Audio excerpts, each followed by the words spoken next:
Une femme porte les chaussures de son mari et les met à l'extérieur de la maison pour prendre l'air, mais à l'intérieur de la chaussure se trouve une grosse somme d'argent. Le voisin de la femme observe l'argent et vient dire bonjour à la femme et lui demande comment elle va, et la femme dit qu'elle va bien.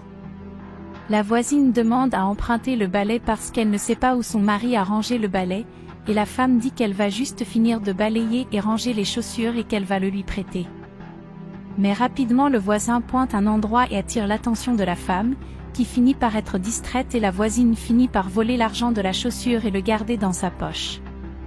La femme essaie toujours de chercher ce que la voisine a crié, mais la voisine dit qu'elle s'est trompée et a pensé qu'il y avait quelque chose qui bougeait là-bas.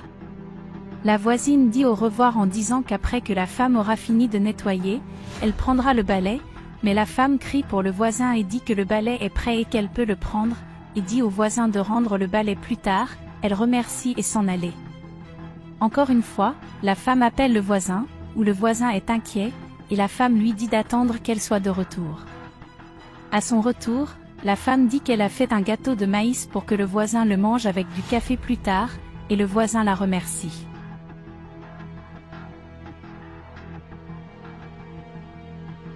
Quelque temps plus tard, le mari de la femme arrive et lui dit bonjour, et la femme dit qu'il est enfin là. Le mari dit qu'il est fatigué après être sorti sous la pluie et demande ce que fait sa chaussure dehors, et la femme répond qu'il l'a laissée dehors pour prendre l'air et se débarrasser de la mauvaise odeur, mais le mari demande où est l'argent. Il commence à chercher désespérément l'argent et dit qu'il l'a gardé dans sa chaussure, mais la femme dit qu'elle ne comprend pas.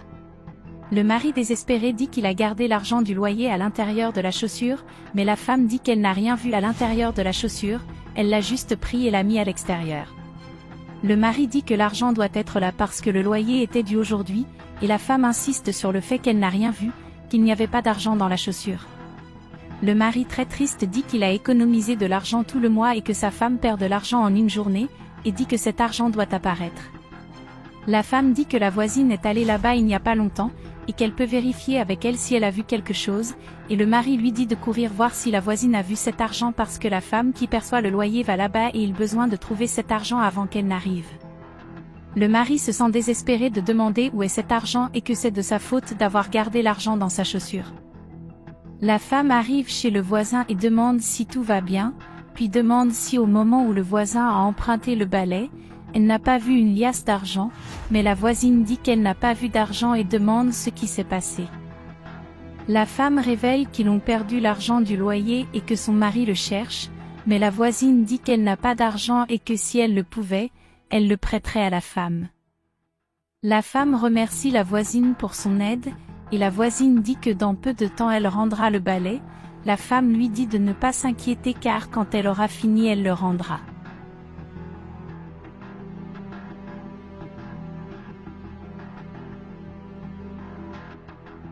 L'homme continue désespérément à chercher l'argent dans tous les coins de la maison et demande à sa femme si le voisin a vu l'argent, mais sa femme dit que le voisin n'a rien vu. Le mari dit qu'ils doivent trouver cet argent, qu'il doit se présenter, sinon ils seront expulsés de la maison, mais la femme dit qu'elle n'a rien vu. Le mari se demande où il va trouver cet argent pour payer le loyer, mais la femme essaie de calmer son mari en lui disant qu'ils trouveront une solution et que tout ira bien, et lui demande de se calmer. Mais le mari est toujours désespéré, disant que tout est perdu, qu'ils ont besoin de cet argent aujourd'hui pour pouvoir payer la femme qui perçoit le loyer. La femme dit qu'elle a une idée et qu'elle parlera à son voisin de la possibilité d'emprunter de l'argent, et le mari dit qu'il espère qu'il est de bonne humeur et le prête. Le voisin vient dire bonjour au couple, et le mari demande s'il va bien et ils disent au voisin qu'ils ont perdu l'argent du loyer et demande si le voisin n'a pas vu l'argent perdu. Le voisin est effrayé par le montant qu'ils ont perdu mais dit qu'il n'a pas vu l'argent, et l'homme dit qu'aujourd'hui est son dernier jour pour payer le loyer sinon ils seront expulsés. Le voisin dit que c'est de la malchance mais regrette d'avoir perdu l'argent et propose de l'aider s'il en a besoin.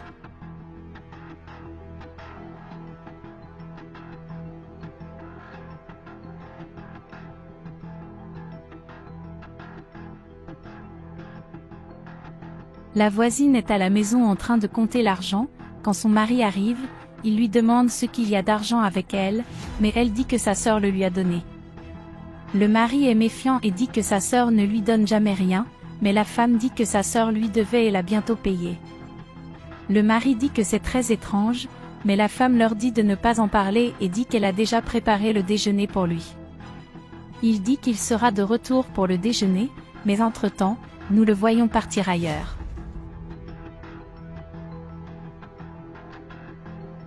On voit l'homme appeler la sœur de sa femme, où il demande si elle va bien, et la belle-sœur dit qu'elle va bien. L'homme en profite pour la remercier pour l'argent qu'elle leur a donné, en disant que ça aidera beaucoup ce mois-là, puis il lui demande quel était le montant qu'elle a déposé pour sa sœur, mais la belle-sœur au téléphone dit qu'elle n'a rien payé à sa sœur et demande pourquoi.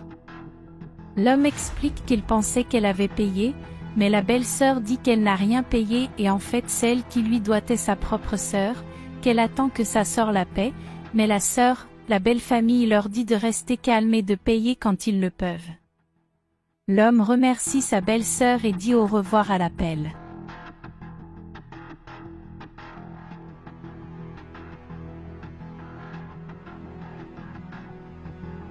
De retour à la maison, l'homme appelle sa femme à l'extérieur et elle lui demande ce qui se passe. Il demande quel montant la sœur de sa femme leur a transféré, et la femme dit le montant et demande pourquoi. L'homme révèle qu'il a appelé la sœur de sa femme et elle a dit qu'elle n'avait pas envoyé d'argent, puis demande comment elle peut agir de cette façon avec leurs voisins, qu'ils travaillent directement et ont besoin de cet argent pour le loyer, et demande si elle n'a pas le sentiment et l'idée qu'ils peuvent être expulsés de leur propre maison et demande pourquoi elle a fait cela. La femme demande de quoi il parle et dit qu'il devient fou, mais il lui dit de dire la vérité et l'accuse même d'avoir volé de l'argent à la maison de sa mère, ce que sa mère a toujours dit qu'elle perdait de l'argent quand elle sortait, mais il soupçonne toujours que c'est sa femme qui a volé, et il dit qu'il ne croit pas qu'il est marié à quelqu'un comme elle, et lui dit de prendre l'argent et d'aller chez le voisin pour rendre l'argent et s'excuser auprès d'eux, mais la femme dit qu'il baisse sa voix pour lui parler et elle dit toujours que la trouvaille n'est pas volée, que l'argent est à elle, que ce n'est pas sa faute s'ils sont négligents. Mais le mari dit que cela ne lui donne pas le droit de voler de l'argent qui n'est pas le sien, que les voisins ont besoin de plus qu'eux, mais la femme lui dit d'arrêter le drame que le montant est peu, mais le mari dit que pour sa valeur peut être faible, mais pour les voisins, cet argent signifie leur maison et lui dit de partir maintenant et de leur rendre l'argent et de s'excuser auprès des voisins.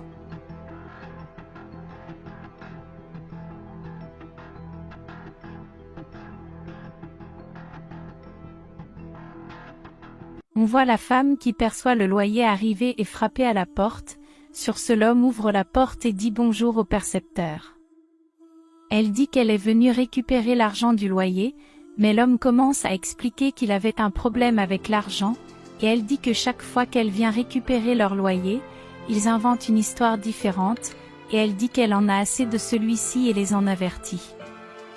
La femme de l'homme essaie de commencer à s'expliquer, mais le collecteur de factures dit qu'elle n'a plus de conversation et veut qu'ils déménagent tous les deux de sa maison car ils ne peuvent pas payer le loyer.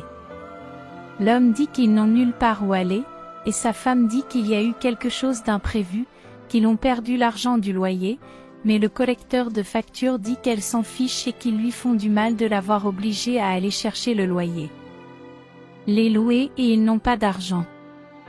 La femme dit que ce jour-là, quelqu'un a volé l'argent de leur loyer, mais le collecteur de factures s'en moque et leur dit de quitter la maison. L'homme la supplie de ne pas le faire, qu'il doit y avoir un moyen pour eux de faire quelque chose, mais le percepteur insiste pour qu'il paie ou qu'elle appelle la police et leur demande de quitter la maison bientôt, mais la femme les supplie, elle attend encore un peu car ils vont récupérer l'argent et lui demande d'être patiente, mais le percepteur s'en moque et leur demande de quitter la maison. Pendant ce temps, les voisins du couple arrivent, et le voisin dit qu'il y a leur argent, mais l'homme dit que cet argent est le sien, mais le voisin insiste sur le fait que cet argent est le leur, que son ex-femme a pris l'argent sans leur permission, et le couple ne comprend pas ce qu'il veut dire, et elle demande comment le voisin a pu faire cela. La voisine s'excuse et dit qu'elle ne recommencera plus, et la femme lui demande de se mettre à leur place, qu'ils ont besoin de cet argent et demande comment elle a eu le courage de le faire. L'homme décide de remettre l'argent au collecteur de loyer, et elle le remercie et dit que cela servira de leçon pour eux deux sur le fait qu'on ne peut pas faire confiance à tout le monde, et dit que le mois prochain, il sera de nouveau là. La femme demande à nouveau comment la voisine a eu le courage de voler son argent, qu'elle considérait la voisine comme une sœur et qu'elle lui a même fait un gâteau et dit qu'elle n'a pas d'amour dans son cœur.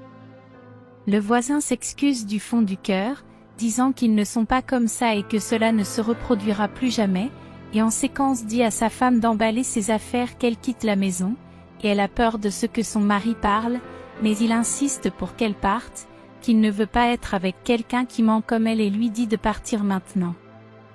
Le voisin s'excuse à nouveau d'avoir mis les voisins dans cette situation, et dit qu'ils sont de très bonnes personnes, et dit que quoi qu'il ait besoin, il sera là pour les aider.